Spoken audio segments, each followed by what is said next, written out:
Simon says Pandora's box. We've all heard the saying or some form of the legend. The thing you looked at or did that opened that box and let evil and chaos reign over more than just you, a chain of events that no matter what can be done, can't be stopped.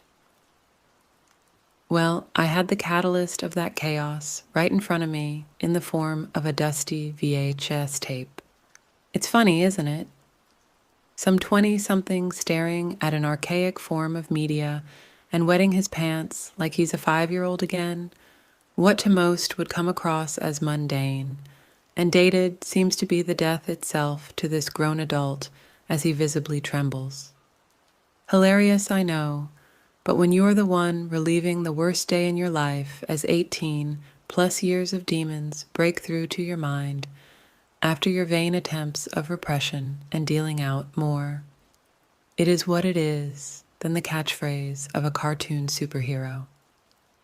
I implore you to have a chuckle at my situation. Moving back away from the tape, I found myself on autopilot as a shaking hand brought a joint to my mouth and a lighter quickly followed. Inhaling the only source of relief and comfort I've experienced in the last almost 2 decades that wasn't out of the obligation of courtesy or fake, I looked out my window staring at the dreary evening skyline of Azure Falls and took in the scenery. This place is so beautiful and the people so kind, but there's a dark presence underneath taking advantage of just that. Malicious forces feeding on the good side of human nature to fill its own needs, even if no one knows what those needs are. The mind of a child would see this place as an absolute paradise due to the sweet, numbing nectar that we call nostalgia, a nectar, sadly, that I have never sampled once in my life. My rose-colored glasses were replaced with a fractured, blackened frame, and all that was taken from me by Simon the Clown.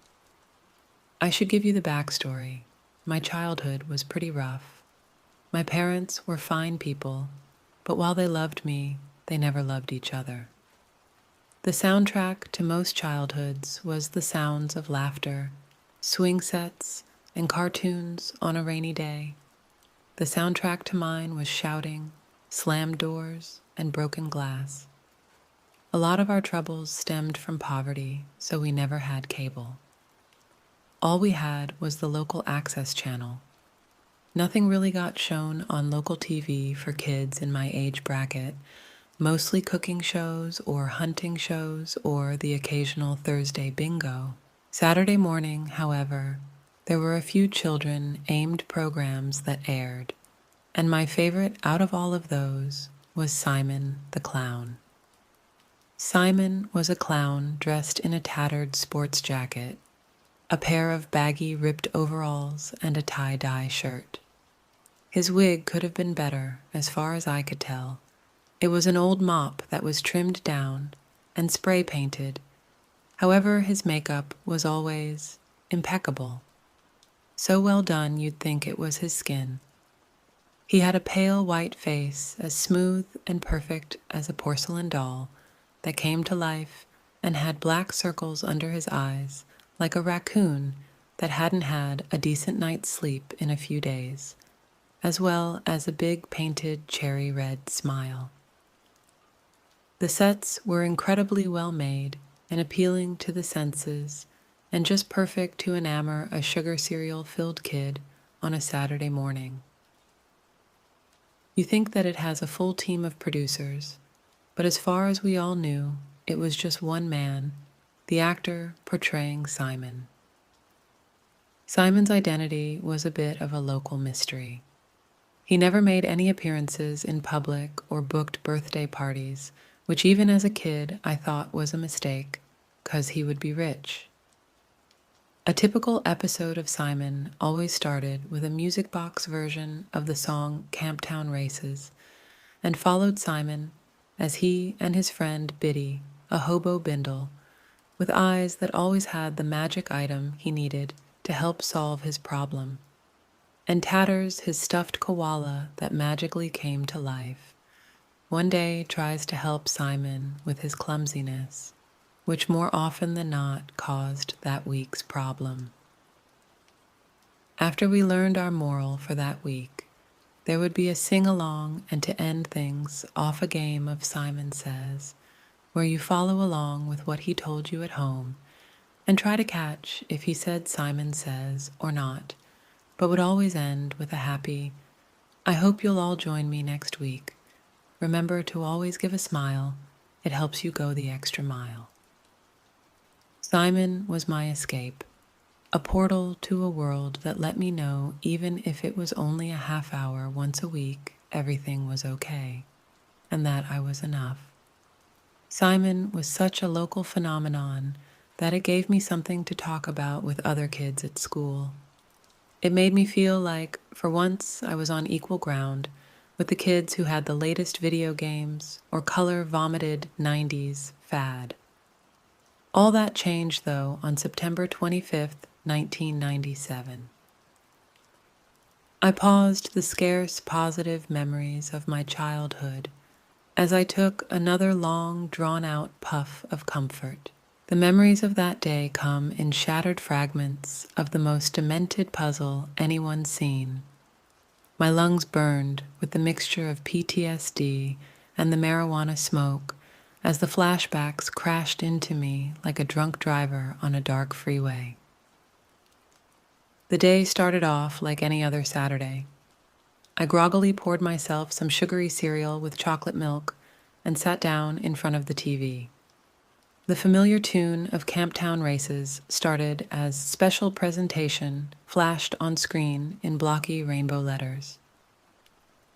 I bolted to the cabinet where Dad kept his blank tapes to record sports games and sat down excitedly as our VHS player ate it up greedily. I stared at the TV, hearing the sound of a music box, when suddenly the next thing I heard was a beeping monitor, lights buzzing above me, and the shrieks of my mother crying at the foot of whatever bed I was laying in.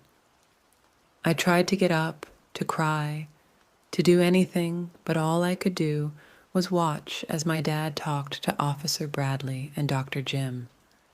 The lobby was full of parents desperately clawing at hospital room windows, trying to find their children. Eventually, as the mob subsided and whatever the doctors shot me up with faded away, my parents and Officer Bradley told me they found me wandering Main Street dirty and in a trance-like state, but alive. I must have blacked out and then woke up here. Officer Bradley told me that 20 children had gone missing that day, and I was the only one they found. But he might as well have been speaking another language, as all I heard was the ringing in my ears and the pounding in my head as I stared off into space, hoping the universe would give me anything to focus on besides the linoleum floor and white wall ahead of me. To this day, I still have genuinely no clue what I saw on TV that day. When I got home, the tape was gone. My mother must have stashed it somewhere, thinking it was another football game. Simon never aired again after that. I told Officer Bradley that was the last thing I remember before blacking out, and maybe it's connected. Some of the parents also confirm my story, as they remember the last thing they saw was their child watching TV before the disappearance. The cable company told the police they received no tape that day, so they aired a rerun, and that was the end of the Simon lead. PTSD and mental health is kind of a hard topic for a 5-year-old to grasp. I didn't know why suddenly things that made me happy now made me want to run away.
I didn't know why I would wake up to a wet bed most nights.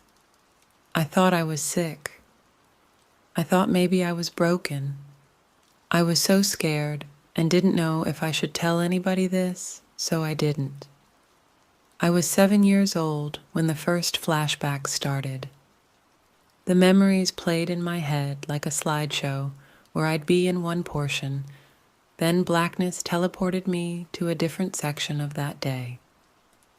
It felt like I was walking in a dream, like there was no gravity.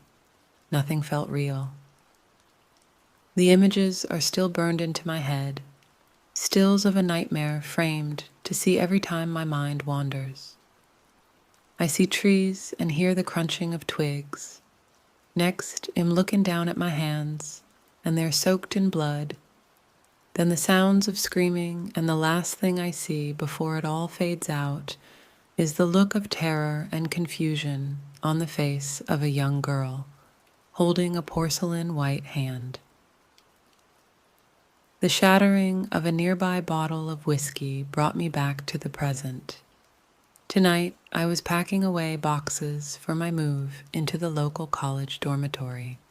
My hand brushed against something hard and plastic in the box my parents gave me, full of my old things from childhood. And now I'm in the situation I find myself in with the tape sitting where I threw it, and me sitting at a table trying to catch my sanity. I had to do something. A nobler soul would say they need to watch this to solve a town's tragedy and give closure to 20 sets of grieving parents. But I was never noble. No, I have to watch this for my own macabre closure, so I can put this chapter of my life to bed and focus on making diamonds out of the ashes I have left from all this trauma. Dusting off the VHS player also gifted to me by my parents. I plugged it in and held the tape, the very key to Pandora's box I mentioned earlier. I shoved it in and pressed play. Simon appeared on screen, and what I saw wasn't Simon. There was no way this was my childhood hero. The clown who got me through all my parents' rough patches, what I saw wasn't human. It was Simon, but his perfect makeup had cracked what was once porcelain smooth was now like oily leather. The black circles under his eyes had gone, replaced with eerie rustic brown-colored eyes, sporting rotted green-colored pupils. The endearing cherry-red smile wasn't bright red anymore.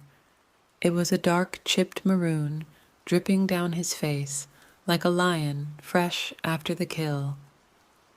That was the look he had, like some kind of beast waiting to strike, sizing up for the perfect moment to seize his prey.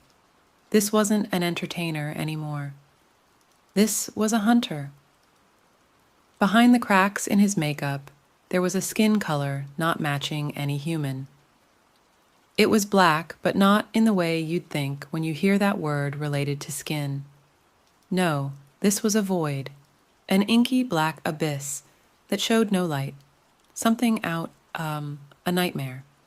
What you only imagine a child means when he tells you about his fear of the dark between shaking sobs late at night.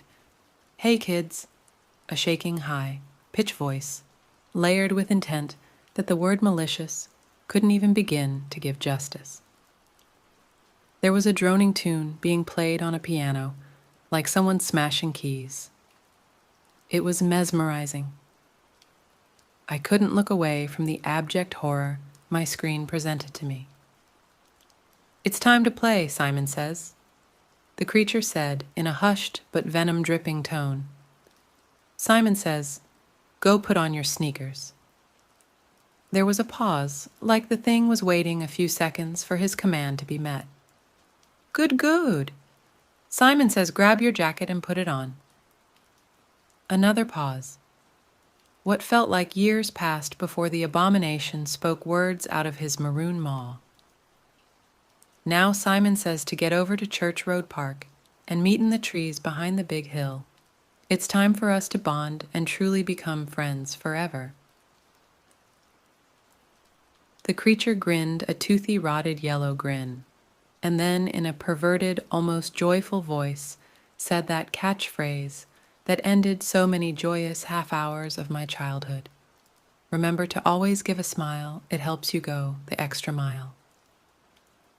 The tape ended with the familiar music box and then static.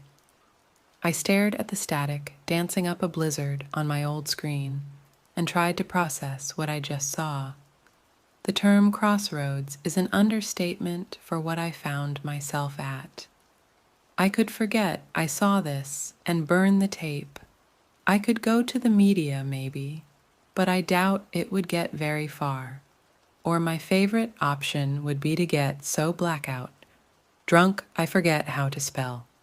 Simon, Church Road. Park is the hub for children, to play as well as community events. It's really the only thing the town council bothered to put money into. There's some woods behind the sledding hill that must be what Simon meant. I looked down at my cell phone in a furious debate with myself. I should at least call someone. I can't do this alone. Officer Bradley, he lost his daughter to that monster. He should know, and maybe he could tell the other parents. Dialing in the number he gave me. After my last DUI to help set me straight, I put him on speaker as a gravely half-asleep voice answered me.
Do you have any idea what time it is?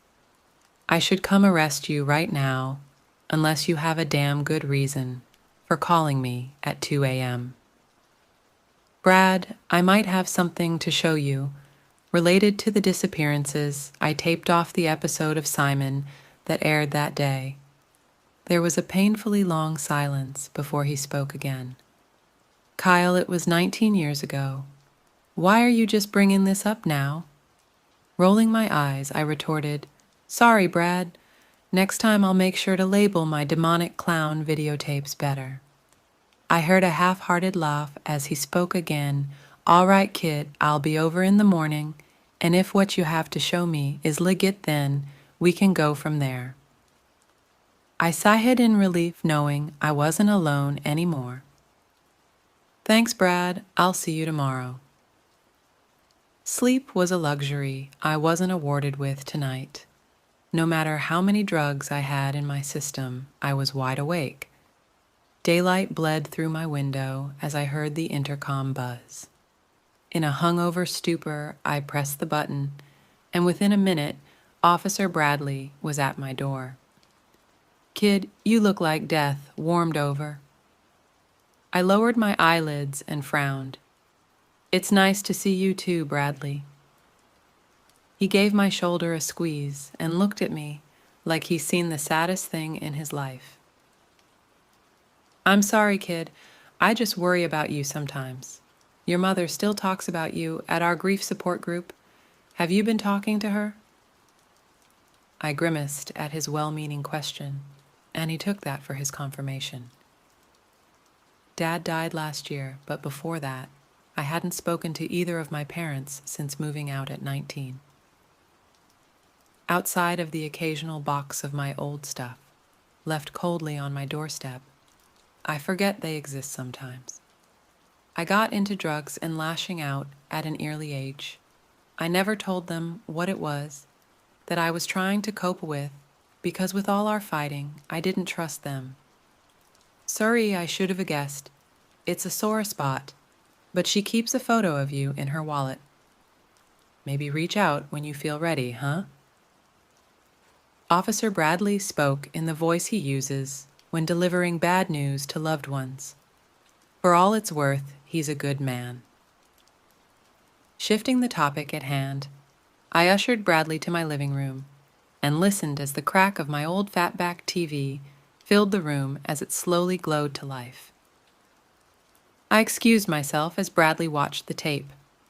I couldn't see that again once it had been more than enough. When I heard the click of the TV turning off, I walked in to see Bradley as pale as death and staring 50 yards ahead of him. He choked down his fear as he said, "We have to go to that park." I felt my gut drop. What are you hoping to find after 2 decades? What if that face paint-wearing psycho is still living there? I can't do this, Brad. I thought I could, but I can't. Just let it go. I felt a sting in my face as Bradley slapped me. His angry look softened as he realized what he just did. Kyle, I'm sorry, but I can't let this go. He pulled out his wallet. This is my daughter, Crystal. She was taken as well. If there's any chance of closure, I need it. Danger be damned. As I looked at the photo of the young smiling girl in a sunflower patch, memories shot through my mind like a bullet.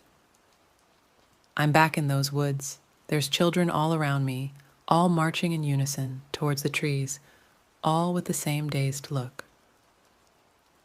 We reach a clearing, and Simon stands over a large hole in the ground, almost like he's floating. He grins as he takes a boy by the arm and picks him up. Then suddenly, before I could blink, he swings down his sharply clawed hand, and blood splatters across my face. I rub it away and look down at my hands before I see Simon drain the blood and innards from the boy into the hole.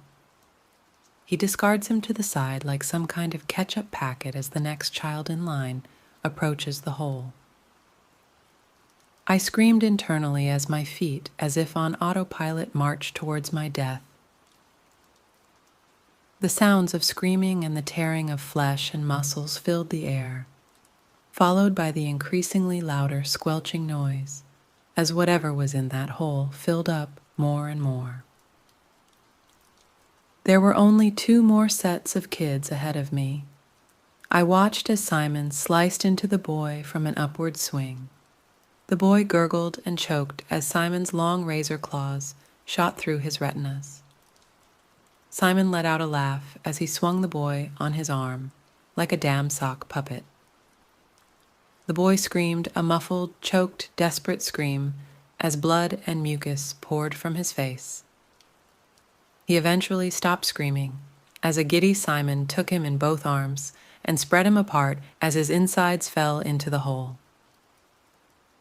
It was the same motions as someone cracking a fresh egg for breakfast. The girl standing next to me suddenly seemed to regain life in her eyes as she turned her head to look at me. Using all the strength she could muster, she pushed me into the nearby bushes while Simon had his back turned.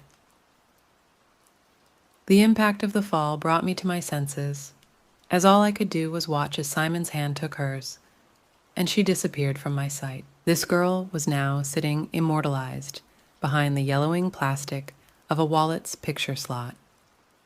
Crystal had saved my life. Suddenly, I was back in the present as the echoed voice of Brad telling me to snap out of it became clear. I had decided to keep this fact a secret from Brad. He's gone through enough, and hearing what hell his daughter went through before her death wasn't something he needed. I placed a hand on his shoulder and chose my words carefully. She's beautiful, Brad. I'm sure you gave her a great life. His grin did not match the absolute agony I saw in his eyes as he mustered a half-hearted, "Thanks, kid. So what do we do now?" I asked Brad if he wanted to get the other parents involved, and he looked at me grimly. "Kid, there's no other parents left to get involved. Most of them left town. A few drowned in a bottle while trying to cope, and the Hendersons." He trailed off and looked at the wall next to me. "Well, let's just say that wasn't a great call. To be first on scene for..." I laughed. I couldn't help it. I keel over and hollered, laughed at the absurdity of it all, laughed at my equally good and horrible luck, and most of all laughed at the fact that an ex-cop and a drugged-up burnout are the only ones who can go up against a serial killer. Brad didn't find it as funny as me. We decided just rushing over now would be a bad idea, so we decided to take the night to prepare for our trip to hell tomorrow. I once again found myself staring at my phone, scrolling up and down between 2 contacts. It's corny, I know, but if anything happens tomorrow, I guess I just wanted to call someone and just feel normal one last time. I decided I didn't need Mom to worry about me any more than she already is, but if I make it out of this, I'm gonna patch things up. I pressed the other number on my screen and hit the call icon. The most beautiful voice I ever heard answered on the other end. "Kai, you know it's like 3 a.m. my time, right?" My closest and only real friend, Rachel, spoke. I chuckled before saying, "Don't try to convince me. You aren't binging whatever series you heard about this week." There was silence before I was told to shut up. We chatted about anything and everything for the next 2 hours. I met her in a chat room a few years ago, and we've been inseparable ever since. I realized it was getting late and I needed sleep, so I decided to wrap up the